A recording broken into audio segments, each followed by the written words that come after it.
যাই হোক, শীতকাল তো শীতকাল বুঝতেই পারছো, কম্বলের তলায় একবার ঢুকলে আর ইচ্ছা করে না যে আমি কম্বল থেকে বেরোই। কি আর করব বলো, কম্বলের তলায় থাকতে কার না ইচ্ছা করে। হ্যালো বন্ধুরা, ওয়েলকাম টু মাই চ্যানেল। তোমরা সবাই কেমন আছো? আশা করি তোমরা সবাই খুব ভালো আছো। এই দেখো না, সারাদিন সংসারের কাজ সেরে ঠেরে নিয়ে তারপরে এই বিশ্রাম করছিলাম।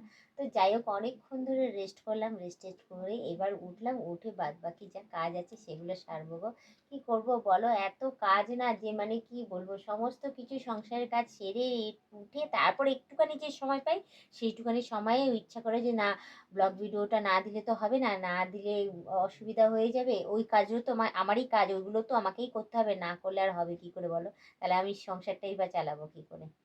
তো যাই হোক, শীতকাল তো শীতকাল বুঝতেই পারছো, কম্বলের তলায় একবার ঢুকলে আর ইচ্ছা করে না যে আমি কম্বল থেকে বেরোই। কি আর করব বলো, কম্বলের তলায় থাকতে কার না ইচ্ছা করে। তো আমারও সেরকমই ইচ্ছা করছে, বেশ কম্বলের তলায় বেশ শুয়ে বিশ্রাম করে। আর এই দেখো, চুলটা এখনো পর্যন্ত আমার ভিজা, কিছুতেই শুকায়নি। আজকে অনেক বেলা পর্যন্ত, মানে অনেক বেলা কি, অনেক বেলায় স্নান করেছি, কারণ ঘুম থেকে উঠে সমস্ত কাজকর্ম করতে করতে আমার এত মানে দেরি হয়ে গেছিল যে কি বলবো। যার জন্য মানে একদম বেলা হয়ে গেছে স্নান করতে গিয়ে। স্নান করে ঠুরে তারপরে আবার খাওয়া দাওয়া খেয়ে দিয়ে আবার বাসন মেজেছি, আবার ঘর পুছেছি।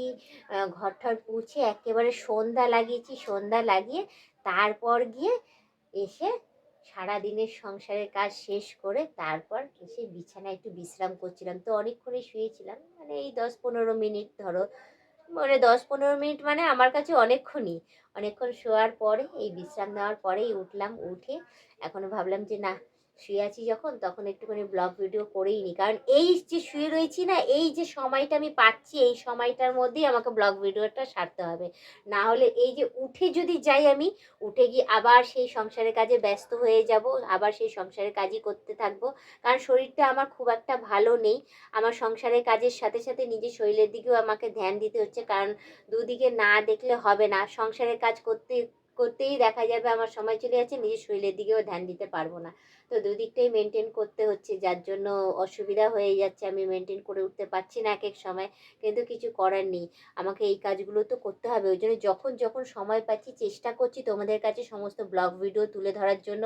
কি করব বলো, মানে সংসারের কাজটা এতটাই পরিমাণে বেড়ে গেছে আমার, যে মানে আগে কি ছিল, মানে সংসারের কাজের সাথে সাথে ঠিক সময় বের করে নিতাম, তখন মাম্মাম স্কুলে পড়তেও না, সময় বার করে নিতাম আমি, করে নিয়ে তারপর ভিডিও রিলস যা আছে সমস্ত কিছু করে নিতে পারতাম। আর এখন না, কি বলবো বলো তো, ও যবের থেকে স্কুলে ভর্তি হয়েছে তবে থেকে না আমার চাপ আরো বেড়ে গেছে। বলতে পারো যে দিদিমণি মাস্টারমশাই রাখার পরেও বলবো আরো চাপ আমার এক্সট্রা বেড়ে গেছে। তার চেয়ে হচ্ছে আমি নিজে পড়ালেই ভালো হতো, কিন্তু কি হয়েছে, নিজের আর হয় না গো সময়। ওই এত চাপ বেড়ে গেছে সংসারের কাজের সাথে সাথে অন্যান্য কাজেরও, মানে আর সময় হয়ে ওঠে না। তো যাই হোক, যে যতটুকুনি সময় পাই ততটুকুনির মধ্যে আমি এই রিলস ভিডিও ব্লগিং সমস্ত কিছু তোমাদের কাছে আমি তুলে ধরি। তো আশা করি তোমাদের খুব ভালো লাগে, তোমরা দেখো। তো চলো, আমার অনেকক্ষণ হয়ে গেছে, রেস্ট করে নিয়েছি। ওফ বাবা, গা গত যা ব্যথা করছে না কন্টিনিউ, কি আর বলবো তোমাদের আমি, মানে ইচ্ছা করছে না কেউ যদি আমাকে একটুখানি মাসাজ করে দিত, মানে তেল লাগিয়ে দিত, যেটা বলা হয় তেল টেল লাগিয়ে দিত, গা পা টিপে দিত, কত ভালো হতো।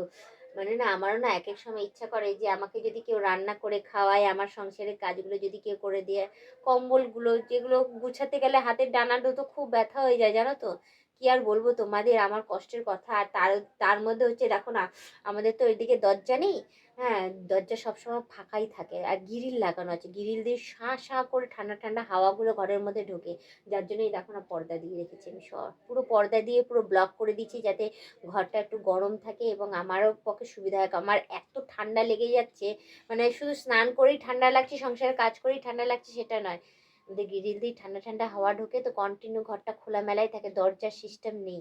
ঠিক আছে, তো যার জন্য মানে ঠান্ডা লেগে ওইদিকেও আমার সমস্যা হয়ে যাচ্ছে। তো চারিদিকে ব্লক করে এই এখন কম্বলের তলায় ঢুকে ঢুকে বিশ্রাম করছিলাম। এই উঠবো, উঠে কাজকর্ম সারবো, সেরে তারপর একটু রাতের যা রান্না বান্না করার আছে সেগুলো করব। তো যাই হোক, আর বেশি কথা না বাড়ি, শুধু এইটুকুনি বলবো, তোমরা যারা যারা আমার মেম্বারশিপটা নিয়েছো তাদেরকে অসংখ্য ধন্যবাদ, অনেক অনেক থ্যাংক ইউ। এভাবেই আমার পাশে থেকো, আমার মেম্বারশিপে টিকে থেকো। আগামী দিনে আরো ভালো ভালো ভিডিও আসতে চলেছে। আশা করি তোমাদের খুব পছন্দ হবে। আর কিরকম কি কি টাইপের ভিডিও তোমরা দেখতে চাও অতি অবশ্যই কিন্তু কমেন্টে জানিও। আয়ত্তের মধ্যে বলো যাতে তোমাদের কাছে রিকোয়েস্টিং ভিডিওগুলো তুলে ধরতে পারি। আয়ত্তের বাইরে বললে সম্ভব না গো। সমস্ত কিছু লিমিটেডের মধ্যেই রাখি, লিমিটেডের বাইরে আমি যাই না, ঠিক আছে? তো তোমরা সেরকম লিমিটেডের মধ্যেই বলো, হবে, হবে না যে তা না। তো যাই হোক, বেশি কথা না বাড়ি শুধু একটুখানি বলবো আজকের ব্লগ ভিডিওটা আমি এখানেই শেষ করছি। আবার অন্যদিন অন্য কোনো ব্লগ ভিডিও নিয়ে হাজির হয়ে যাব। সুস্থ থেকো, ভালো থেকো, এভাবে আমাকে দেখতে থেকো, আমার পাশে থেকো, আর আমাকে প্রচুর পরিমাণে সাপোর্ট করে এগিয়ে নিয়ে যাও। টাটা।